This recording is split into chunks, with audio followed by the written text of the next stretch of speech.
নবী সাল্লাল্লাহু আলাইহি ওয়াসাল্লাম একটা হাদিসের মধ্যে বলেছেন যে, হে আমার সাহাবীরা,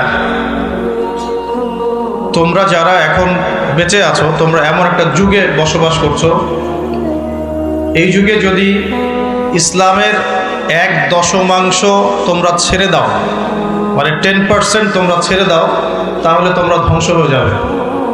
1400 বছর আগে নবী সাল্লাল্লাহু আলাইহি ওয়াসাল্লাম সাহাবীদেরকে এই কথা বলেছেন। কিন্তু হে আমার সাহাবীরা, তোমাদের পরে এমন একটা যুগ আসছে,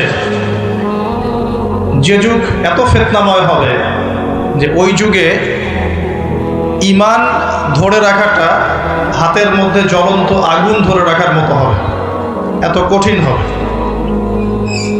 ইউসবিহু রাজুলু মুমিনান ওয়া ইউমসি কাফিরান। ওই যুগে একজন মানুষ সকাল করবে মুমিন অবস্থায়,